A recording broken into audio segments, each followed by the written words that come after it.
in the night. Stripes in our veins, sparks gonna fly. The beast is awake, orange, black, and white. Cause when the jungle come alive, day we ignite in Cincinnati, we gon' rise in the jungle, we unite in dripping orange and black and white. Day when we fight, live and die in these stripes. Wake up the beast, every day is a feast. Time to bust it off the leash. In the jungle, dripping heat. Tigers strike the city streets. East side, stand up. West side, stand up. If you reppin', who that? Time to put your hands up. Bengal stripes, we in it. New day, new age, yeah, we get it. Cincinnati, jungle fitted. Blue day in our house, we win it. Orange and black and white, we build it. Earn our stripes, you know we kill it. Bleed our colors, jungle dripping. Nasty, natty, yeah, we live it. Lit the crowd, get the city loud. Yeah, we feasting now. Fit the pounce, make the city howl. Now we reaching out. Thunder through the tunnel, from the sideline to the huddle. Stripes we tatted on the jungle when we flex that who they muscle on them. Stripes, Cincinnati, we gon' rise in the jungle, we unite in dripping orange and black and white. All day when we fight, live and die in these stripes. Now who gotta move like it on? Now who wanna move close and on? Now who wanna move on? If you got stripes and you let the city know you rock 'em, yeah we got 'em, yeah we fought 'em. Like that black and orange up on 'em, Bengal bought 'em, never stop it till the beast and know 'em. Who they rockin' with the diamond stripes, flossin' on the ring. Cincinnati, she's our queen, we gon' show the world who king. Orange in the day, black in the night. Stripes in our veins, sparks gonna fly. The beast is awake, orange, black and white. Cause when the jungle come alive, day we ignite in Cincinnati, we gon' rise in the jungle, we unite in dripping orange and black and white. All day when we fight, live and die in these stripes. Now who gotta move like it on? Now who wanna move close and on? Now who wanna move on? All day when we fight, live and die in these stripes. Hey guys, what's going on? Welcome to the show. This is Sports with Strawberry Ice. I'm your host, the Iceman, Jeff Trunapole. And as always, I'm bringing you sports from a West Side point of view right here in the great city of Cincinnati, Ohio, home of the AFC North champion Cincinnati Bengals. And of course, my boy Jackpot Joey. Now, do me a favor, if you found the show, hit that like and subscribe button. Smash that thumbs up. I'm up to 1,767 subscribers. That is awesome. I appreciate every single one of you guys. Now, if you're watching on Facebook or Twitter and you haven't subscribed to my channel yet, why not? Please do so. Please go to the YouTube channel Sports with Strawberry Ice. Hit the subscription button. Hit the bell for notification. And every time I go live, you'll be notified. Also, exclusively in the YouTube chat crew, we're doing super chats. So if you want to make sure Kieran, the guy from Boston, the rated R guy, answers your question, give me a super chat. If you just want to support what I'm doing, give me a super chat. I would greatly appreciate it. And as always, I'm coming to you live from the Ice Cave. And the Ice Cave is brought to you by T Properties. T Properties, quality housing for quality people. Check out their website at www.tpropertiesllc.com for all your rental property management needs and your rental needs. What's up to everybody in the chat? You got Stranger, Hoss is in there. Tommy, long time no see. What's going on, Tommy? Crown is there. Yep. Please close all your kids' ears and everything for the Radar show, as Crown says. Brad's in there. What's going on? 60. What is it? 6118 Bengals fan. What's up? Anyway, all right, guys. So, as I said, Kieran is on the show. But we had some news, which is not surprising. Jesse Bates did not sign his contract. He might not come to training camp.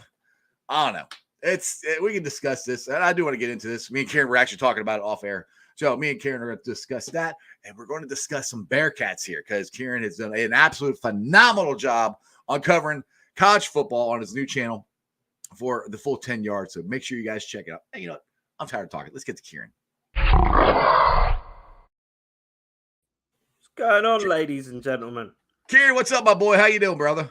Yeah, good. Just been starting my own YouTube channel now. Handles down there. Doing a lot of college football stuff. Recently, I've done 2 Bearcats videos. A couple weeks ago, I did Queen City Revival. We're talking about how the Bearcats are going to continue building on their success. And then we done first of our Meet the Rookie series when we're talking about Desmond Ridder and how he's doing in Atlanta camp. And the news is good. He's already the backup, which we kind of expected. That's a lot of the situation that comes across when you get these guys drafted in the later rounds, third and fourth rounds and so on. They do end up going into campers, sometimes even a third string. But the fact that he's already the backup to a seasoned veteran like Marcus Mariota is very, very good.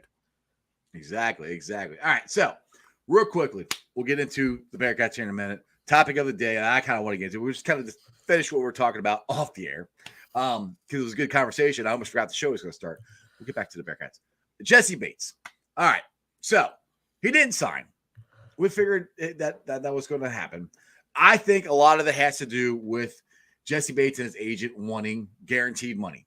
And my personal opinion, Jackpot Joey Burrow, T. Higgins, Jamar Chase, those are the guys that are going to have a chance of getting the guaranteed money. Unfortunately, not Jesse Bates.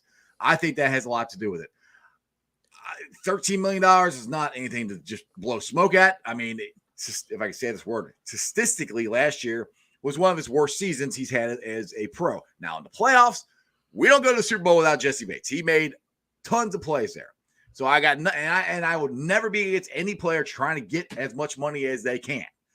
But when it comes to the guy who last year, this is where I get torn.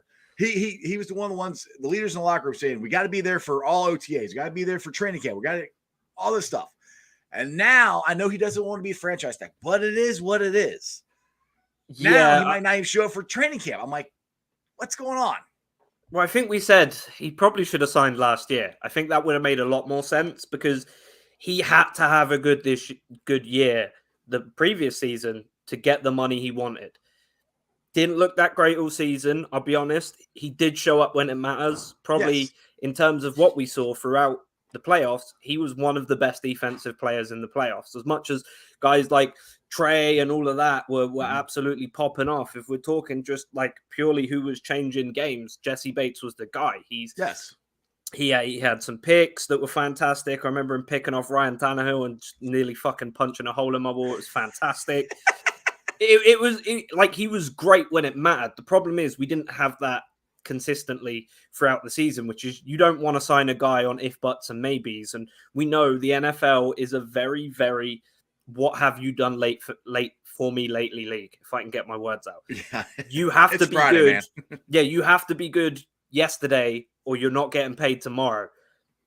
So I can see what it is, but I can also see Jesse Bates' point of view and other people's point of view where he always said he didn't want the franchise tag, and then that's all they offered him, it feels like. So it feels like they may have poisoned the well for a deal to get done there. But that's why we went out and got guys like Daxton Hill in the draft on the chance that Jesse wasn't going to resign. So we do have insurance policies there. And ultimately, I'm not hating on the defense or whatever, but the most important issue with the team got fixed this year. Yes. Even if Jesse leaves, there is not a glaring hole at safety based on his recent performances. The most glaring holes have been fixed. I would have liked to get Tyler Linderbaum, but you've got absolute veterans like Ted Karras in the building, who was on your show last week. He was absolutely fantastic. Great show. Thanks. But he just, Jesse's come in for this money at the wrong time. If he'd have done this last year, I think he may have got a bit of a better deal than he would have been offered now. Yeah, he would have had, I think he had more leverage after coming off the 2020 season than he did the 2022 season. Just he had a better year. I mean, he just did. And the thing is now, what I don't understand, and maybe I'm wrong. I don't, but as far as I know, the only thing he can do is sign the franchise tag. They can't sign him anymore after 4:00 today. It passed already. I think it's over. So I don't understand why you would want to sit out. I understand for injuries, but if you want to go and have your best season and try to get that bag from somebody else next year, then I think you should show up and get prepared for the season, And Zach Taylor's done an absolute awesome job. Hold on a second. Zach Taylor's done an awesome job of resting his players and keeping these guys healthy. So that's another thing where I don't think Jesse has to worry about that. Go ahead. Look at the final game of the year against the Clowns. He rested everyone who needed rest. He let Jamar go out there, get a catch, get his 10 yards to break the season record or whatever it was he needed, that little screen pass, and then he took him out. So he's good at rotating the team. The problem comes with a guy like Jesse Bates, where he has historically, for the last 4 years, been a leader in the locker room, a guy who was on the defensive side of the ball, especially. I know on the offensive side of the ball, we had guys like Uzama who were fantastic, but the on-field production didn't merit what they were putting into the locker room. And I think that's what's going to happen with Jesse Bates. And we saw Joe took him and Cheeto out to Vegas on his dime, put him up in a 5-star hotel, took him to UFC events, bottle service. Up on the cage, throwing up the signs. Yeah, exactly. It was fantastic. And if he's not going to sign after showing that, hey, you are a part of a team and we do respect you, we just can't give you that money right now. Right. Then so be it. I'm okay with that. And as I said to you before the show, we've got other guys we've got to think about paying. We're going to have to pay Joey. And like I said, he can take a pay cut because he understands better than anyone that accolades mean more than money in this sport. No team has ever won a Super Bowl with a quarterback who's accounting for 14% of the cap or more. I think Joe Burrow understands he needs to got weapons. He's going to have Chase around him. If we can keep T, fantastic. Then we got wide receiver 3, 4, and 5 that we can rotate on a solid group of veterans. I love Tyler Boyd, but if he asks for too much money, we're going to have to get rid of him. He's not that guy. To me, the 3 guys that are crucial for this team to keep, and I put them, and they're all in the offense, is Jackpot, Chase, and T. Yeah. Those 3 are critical. I think we have to keep those 3. I like to keep Jonah as well. Yes, Jonah would be nice too. But as far as putting points on the board, and that's what the new NFL is putting points on the board. If you keep the offense, because the 3 guys who got the offensive line, they're here for 3 years.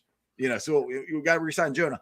But if you keep Jackpot, T, and Jamar together, dude, we already know they're the best. The Migos are the best wide receivers in the league. Keep them together. They're going to just ball out. So, I mean, the one. And I think those guys, who they are, we've seen who they are as people. I think they'll also be willing to take a little less money if it means they're going to get a consistent championship run year in, year out. We've seen it. Look at the most prolific quarterback of all time, Tom Brady. He's also the only quarterback of all time who regularly took pay cuts. Now, that might be because his wife is a billionaire, but the fact of the matter is he was secure with his money. So he took the pay cuts because he knew, fuck it. 5 right. Super Bowls sounds better than 4. 6 right. Super Bowls sounds better than 6, and so on. Yeah, exactly. Now, I don't agree with Bricktop here. He says, boys, sad day. Our broke-ass Bengals are being cheap as, you know what, when other teams out there are dropping millions like nothing. Yeah, you're okay. All right. So that's not true. Let's look at the Bengals and what the division is doing. They spent all this money on offensive line. They spent all this money on free agent. No, they're not the broke-ass Bengals. They're trying to be the smart Bengals, all right? They're trying to not pay a whole bunch of money to a safety who they just drafted 2 guys that could probably replace him. They want to spend the money on the guys that are important. When you have a talented team like this, we're not going to be able to keep everybody. I'm sorry, guys. We're not. Jesse Bates, Tyler Boyd, Joe Mixon, they might not be able – those guys, to me, after these contracts are up, they're probably gone. Like I said, the young guys – Joe, T, Jamar, Jonah Williams, Chris Evans, if he can come in and take over the running back. Those are the guys that we have to keep. I love Jesse Bates. I freaking love Jesse Bates. I want him to be here. But I understand they can't get – and I don't think it's the Bengals don't want to pay him. I think it's the guaranteed money that this agent is trying to get for him. Sorry. Because we did – you can say cheap as well all you want, but look at other teams just in the division. Cleveland have given $250 million to a guy who they don't even know if he's going to be able to play next season. Yeah. So you can say fucking broke all you fucking want. We made smart moves. We bolstered the offensive line straight away. That was the first thing we went and did. We got a new tight end because Uzama wanted too much money. So we went out and got Hayden Hurst, he was a stud coming out of college. The only problem is he's been sat behind guys like Mark Andrews and Kyle Pitts his entire career, just like generational guys. I think he's going to be better than Uzama. Maybe not about the locker room or whatever, but pretty good that he's a great tight end and he's going to fit in with the culture that Zach is built, and the culture that, look, we said it last year going into the season. Zach's building a good culture. I'm hopeful. Went to a fucking Super Bowl and most of us were hoping for like a 10-7 season at the not 10-7, 7-10 season at the best. We're like, oh, we're gonna be middling this year, but it's a building there. We went to the Super Bowl. So the fact that Zach is doing what he's doing now, he's making so many smart roster moves. The front office making very smart roster moves. We signed some great linemen. We got Lael Collins, a guy who, until there was problems at LSU, was a top 5 pick in the NFL. He would have gone top 5. Unfortunately, he was roped into a murder investigation. Obviously, he didn't do it because he wouldn't be on the team now if he murdered someone. He'd be in jail. But because his Right. name brought up, that dropped him out of the draft completely, and the Cowboys got him super cheap. Then we went out and got him. He's probably up there with Jonah for one of the best guys on the line right now, because Jonah's fantastic. Say what you want about the line as a whole. Jonah's been great since he came to Cincinnati. So, I just really hope that maybe Bates will take a deal, but even if he doesn't, man, Daxton Hill's a very, very good safety. Yeah, I mean, well, that's where I think Jesse's going to screw himself. Okay, let's say Jesse comes down and he holds out all training camp. All right. Now, to me, if Dax Hill comes in and he's a plug and play guy, which he could be, and we don't miss a beat, which we're going to miss a beat. He's not going to play as good as Jesse Bates. I'm not, blowing smoke here. But let's say it's good enough between him and what Taylor Britt could do, because he plays safety and corner, and we're fine. How's that? And Jesse misses training camp and he comes in. Jesse's not going to be out of shape, but he's not going to be in game shape or up to practice. Oh yeah, game shape is so different. You see guys who lift weights all off season, but still get their ass kicked first day of camp because it's different. Right. So I'm saying if he has a bad year, then he's screwing himself. So that's why I'm like, dude, you don't have a choice. I'm like, for the love of God, get your ass to camp, practice, play your ass off, and go get your bag somewhere else. And I hope he does. I swear I do. I hope he does. I wish it was here, but it's not going to be. And that's just kind of the thing. That's where I'm like, I just don't like the way he switched to this agent. And it just seems like this agent is doing his job. He's trying to get all the guaranteed money. But sometimes I wish the players would just say, all right, this is good. I'll take this, because the more money the agent get, obviously it's more money the agent gets himself. So yeah, like I'm never going to be down on a player trying to get more money. I think everyone should go out there, whether you are in the NFL or you work at Kroger, you should be getting paid more at all times. If you work at Kroger and you want to go ask for a raise, go do it. I think that you should go do that. But it's also got to be based on your performance. If you show up to work, let's say like you work at Kroger, if you shit the bed all year, you're dropping stock, breaking things, being rude to customers, but then on Black Friday, you kill it. Right. That's not enough to keep your job. You know what I'm saying? You can't just be really, really fast on the checkouts one day of the year. You have to be consistent to get what you're asking for. Jesse hasn't shown us that consistency yet. And that's the unfortunate part that comes with football, especially when you fall in love with players like this. You get this guy who you love him. He's a great safety, but then, what? And I know about Kroger because I shop at Kroger because I live in Cincinnati. He's an American. He's from Boston. Can't you guys tell with the accent? But that's my point I'm making. Yeah, it's going to suck to watch Jesse potentially leave the team, but that's the game of football. Like I said, that's going to happen with other guys that we all love. I don't think Mixon's going to get another contract. I mean, he got his deal after his rookie year. I love JoJo. I do. I don't think they're going to give him another one. TB, I love him. I don't think they're going to give him another one. I think they're going to, draft. That's what you have to do. It sucks, but we're going to have to let guys go. Mixon got signed, so we're fine with him for what, 3 or 4 years left on his contract? He got a 5-year deal. He signed a 3-year contract. I think he's got 1, maybe 2 years left. I was going to say, I thought it was 5 years he signed. It was a big extension. It was a 3-year extension, Guys like Mixon, as much as Mixon could potentially be the best running back in the league this year because he was like 3rd in yardage last year with the worst line in the league. That's not even a question. That's just objective fact.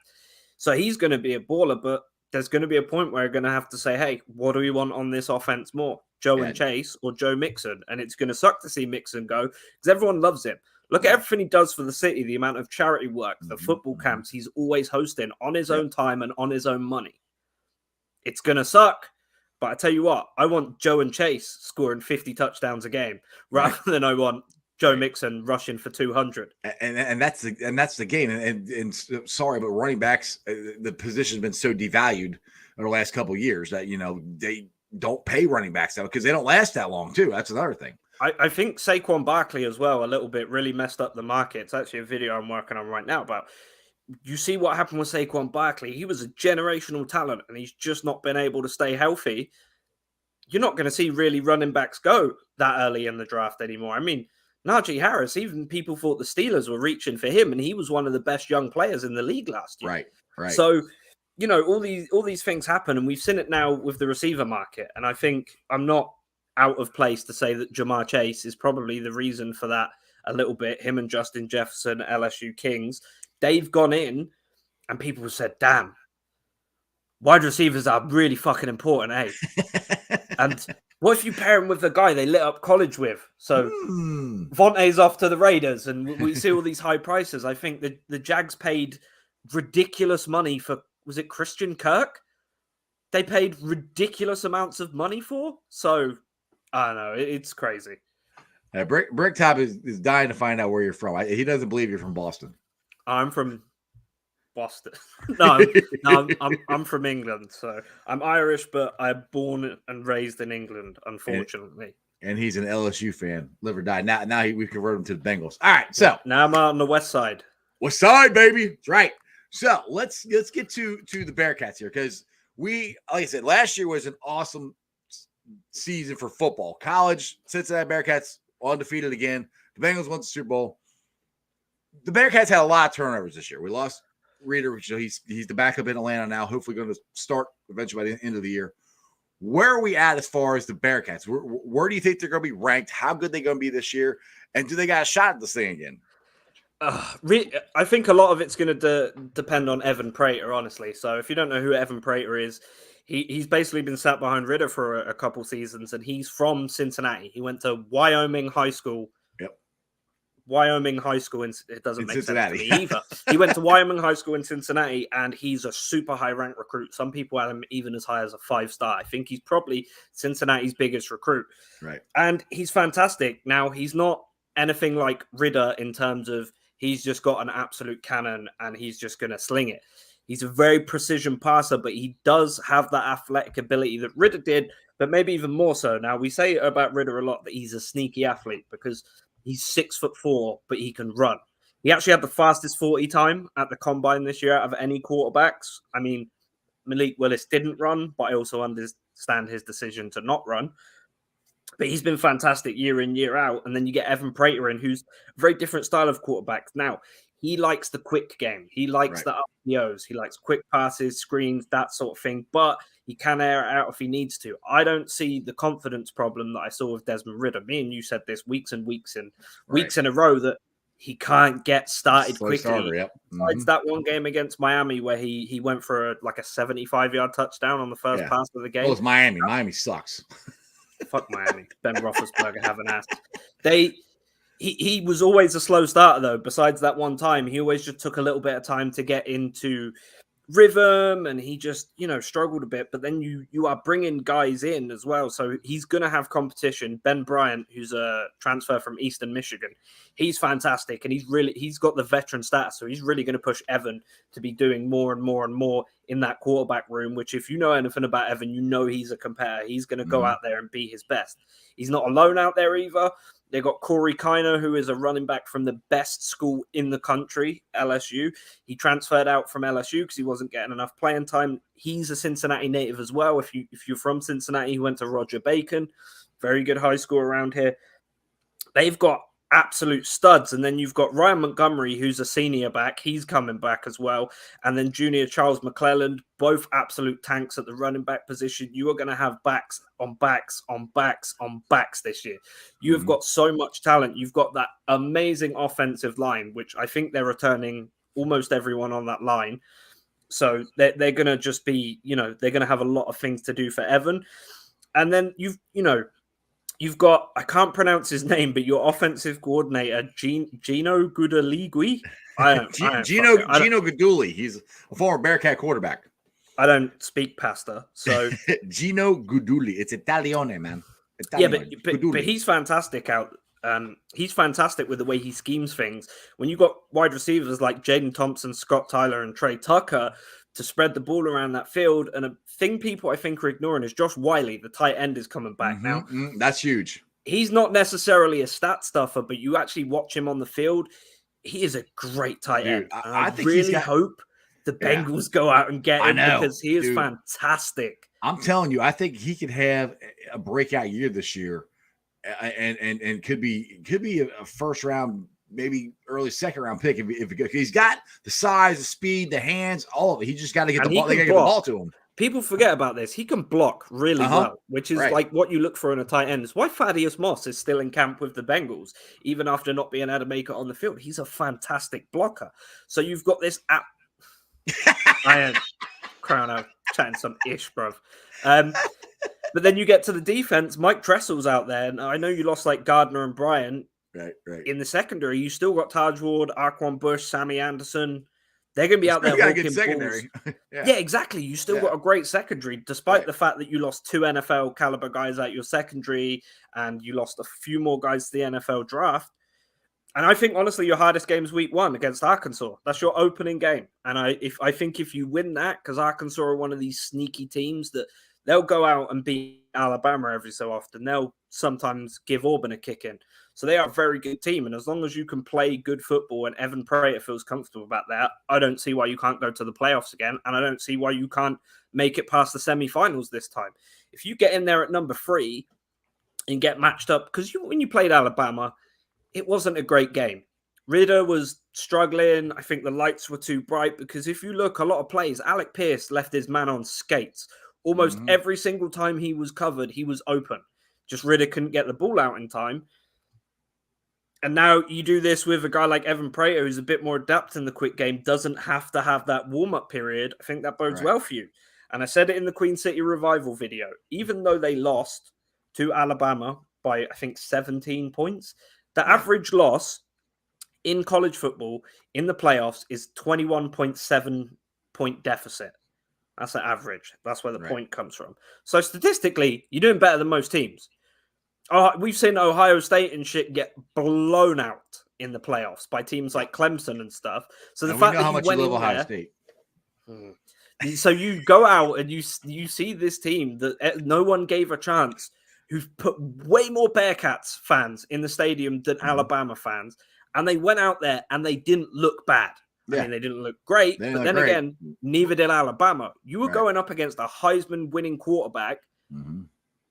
Didn't get a touchdown on Sauce. Still, no, he won his whole college career. Didn't give one up. Sauce gave up 2 catches for -2 yards that entire game. That's one thing I know we talked about this before, and that's where I wish they would have. My problem with that whole game plan is I wish they would have sold out more to try to stop the run, because all year we had a hard time stopping the run. I wish they would have stacked the box, put Sauce and Bryant out there on the islands, and make them throw the damn ball is what I wish they would have done, but they didn't do that. I think they would have done that. It would have been a closer game than it was, because our defense was just out there too much. We couldn't get off the field. The problem is, though, when you're going into that game, they did have a Heisman winning quarterback. So you sell out to stop the run one too many times. They're digging you for 70-yard touchdowns just because that's how good they are. But I like what the Bearcats are doing. I think they're going to be they're definitely going to be the best group of 5 team this year. So, and as they build looking towards the Big 12, right now they're just going to be amazing. Well, I was going to bring that up because the rumors are swirling because for some stupid reason UCLA and USC are going to the Big 10, which geographically makes absolutely no sense to me whatsoever. It's all about money. I think the closest team to them is fucking Nebraska or some shit. I know, anyway. But the rumors are swirling that the Pac-12 and the Big 12 could kind of merge, or just Big 12 take a whole bunch of teams from Pac-12 and form an 18-team league. And to me, that's awesome, because I think that would be, that's what they're all going to go to anyway. So the Big 12 better go grab these, I don't want to say lower level teams, but the thing is, everybody goes, all these quote unquote powerhouses all go to the Big 10. They all go to the SEC. There's 4 spots in the college football playoffs. That's it. There's 4. They're not all going to come from the Big 10. They're not all going to come from the SEC. They're going to beat each other up. They won't. So the Big 12, I think it's going to be those 4 spots as well until 2025. I think they said, until they're thinking about actually expanding it to 8 teams. They're going to have to expand it eventually. But as of right now, I mean, I'm excited for the potential of what the Big 12 could look like. And I think you got an 18-team Big 12. They could be the first ones to jump to 18 teams. You're still talking. If you get Oregon State, Cal, who else is in the big Pac-12 that they get? Colorado. Colorado. Get those teams in there to the Big 12 that already the ones they already have and the ones that they're bringing in. Big 12 is going to be legit. I mean, it's already pretty legit. It's going to be even more legit to comparable to what the Big 10 and the ACC already have. Yeah, it's crazy as well because you look at some of these conferences and they're kind of, they're known for certain things. Like you go to the Big 10, it's very much a defensive-minded league. You go to the SEC, everyone's basically a pro team. You get teams but the Pac-12 is like very air raid based. A lot of teams airing it out. Mm-hmm. I don't know how that's going to gel if teams are going to change their play styles, but it's definitely big for recruiting, especially with teams like Cincinnati and UCF who are moving up to Power 5 from Group of 5. That helps their recruiting massively because a lot of kids, they say, I want to go somewhere with prestige so I can get looked at from NFL teams. This is a career for me. This isn't education. This is a career. So I think it only benefits the smaller teams. It's bad for the big teams because they're opening themselves up to an ass whooping from teams they probably would have been disrespecting. We've seen Cincinnati do it. Yeah. They went into Notre Dame and snapped their 26 home game winning streak, and they whooped them. They made first round pick Kyle Hamilton look like an absolute joke. And that was just Desmond Ridder, Alex Pierce, Josh Wiley, these guys flying all over the field, and they exposed them and made them look like a terrible team. Now, I know probably some other teams are a bit worried looking at that, and I am a bit worried because guy's my head coach now. But I know, I ain't worried. I ain't worried. Wait, where he's down there in Louisiana. He's got his family down there in Louisiana. That was so... Did you hear him when he did that accent? Yes, he did. Family. Like, dude, you don't talk like that. I know when he talks like he used to be the Bearcats head coach. He doesn't talk like that. Family. Credit where credit's due. He's put together probably the best quarterback room in college football right now. I mean, Brian Kelly. Look, Brian Kelly can freaking coach. I don't care what anybody says. Brian Kelly can coach. I respect the hell out of him for that. I mean, I just know he's not liked around these parts. No. He just left. He left. Well, he left for his dream job. Now he left his dream job for a bag of money, which I mean. I can't fault him. People leave for a bag of money all the time. He left kind of the wrong way though, because he did the same thing here. He shit up and didn't say nothing. Yeah, he didn't. The only person he mentioned to, I think, was his offensive coordinator from Cincinnati. Yeah, who's now our offensive coordinator. Thank you very much, guys. I liked what he was doing with Desmond Ridder. We got Garrett Nussmeier, who's essentially the same guy, but he doesn't start slow, which is fantastic for us. So, it's tough, man. I would have left too, honestly. No one wants to live in Indiana. Got a good point there. All right, man. Let's see here. We've been on for about a half hour. I've been doing these a little shorter here in the summertime, because I've been working on my deck. I haven't been going 5 days a week. I will get when fall season cranks. Yeah, you've been posting a lot of deck pics. I did. Yeah, I got a big deck. Yeah, it's brown. Weirdly enough, I didn't know it was brown. It happens. It's too much time in the sun. Exactly. Nobody wants to know what I do in the backyard. Never mind. It's all private. Don't stop asking Iceman about his stained deck. Exactly. So I'm gonna jump off here, Kieran. Tell everybody about your YouTube channel and what you guys got going on the Full 10 here before I let you go. So yeah, Full 10 Yards website is actually down now for a couple of weeks. We're reformatting the whole website, but you can still get my content if you head over to my YouTube channel, down there, Kieran Horn CFB. You head over there, you'll find all the videos. So recently I did a great video about Desmond Ridder called Introducing the Rookies. I did a video about Michigan quarterback Denard Robinson. Everyone knows him because he didn't tie his shoelaces. Then we've got videos about Keyshawn Butte, the top wide receiver in college football. I interviewed Calder Hodge. Very interesting story. He's a quarterback right now going into his senior year who has no legs. So he's playing on blades like you see guys at the Paralympics. Mm-hmm. And then obviously check out Queen City Revival, talking about the Bearcats going forward. Most of the information I've just given you, but a little bit more comprehensive and with some fun clips in the background. Exactly. So definitely go check out Kieran, give him a follow, and support his channel. He's got it up and going here. And I said he does a great job on the videos. He takes his time and puts them together and really puts a thought and interest into what he's talking about and make sure he knows what he's talking about. So, and I will do some NFL videos eventually. Just college football is far more exciting. Yeah, and well, trust me, he'll be on here for his fiery takes during the Bengals season when Jackpot Joey and Chase are going off, and he can. I'll be coming on it drunk at least. He can wave his LSU flag all over the place, especially when we kick FSU's ass. Crown. All right, Kieran, brother, appreciate it, man. We'll do it again sometime. Who day? Good to see you, brother. Who day? All right, guys. I hope you guys enjoyed that as much as I did. Go check out Kieran and Augie. Where you been at? What's going on, Augie? Hey, how's your Yankees doing, man? You good? You like the Yankees win? Oh, no, they lost. That's right. They lost to my Reds. Yeah. Hey, my season has sucked, all right? So we beat you guys who have the best record in baseball 2 out of 3 games. So I got to toot our horn. So anyway, yeah, I gave you some crap. I love you, Augie.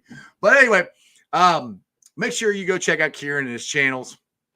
Follow him on Twitter. Like I said, the guys at Full 10 Yards do a great job of covering the NFL, covering college football. I've had a lot of them on here over the last couple of years. So I got to know they're really, really cool. They're from across the pond, but they know their stuff. Anyway, it's Friday. Let's get to the Facebook groups that let me live stream. And I appreciate every single one of them. They're Who Dey Nation, Who Dey Legion, Cincinnati Reds, riding third, heading for home, Bearcat Ruckus, Bearcat Country, the Ohio State Bucknuts, the Ice Bar. They can follow me on all my social media platforms, all under Sports with Strawberry Ice. I'm on Facebook, Instagram, Twitter, and TikTok.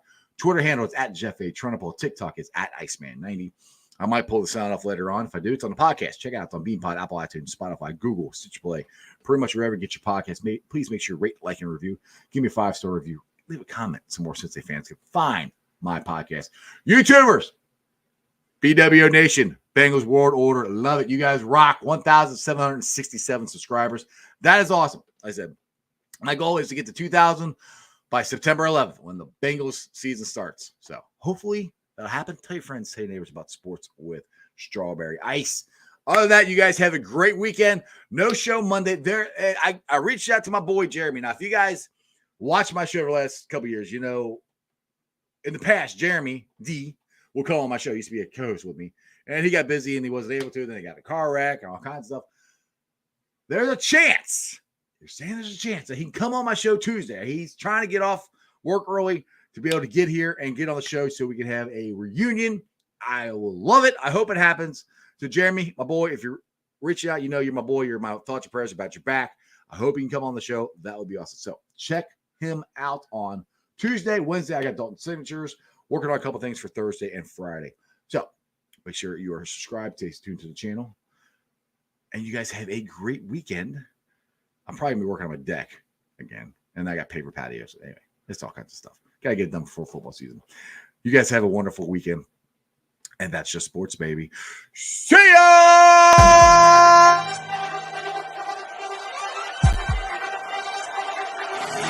Let's go.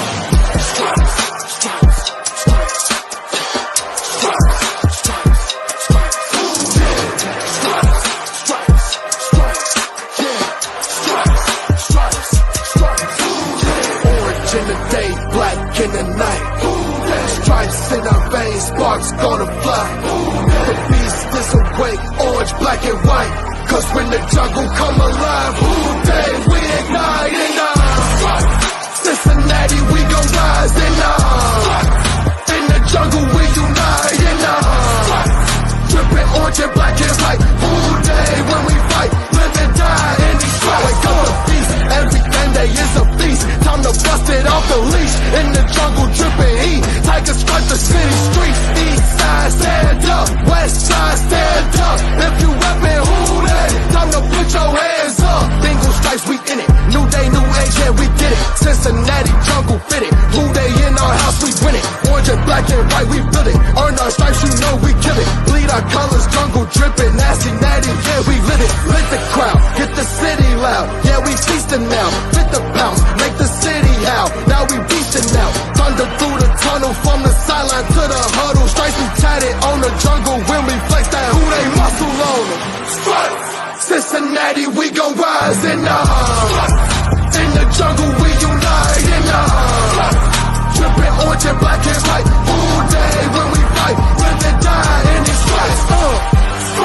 Now who gotta move like it on? Now who wanna move close on? Now who wanna move on? If you got stripes and you let the city know you rock 'em, yeah we got 'em, yeah we fought 'em. Like that black and orange Apollo, bingo bottle, never stop it till the beast and know who they rockin' with the diamond stripes, flossing on the ring. Cincinnati, she's our queen, we gon' show the world who king.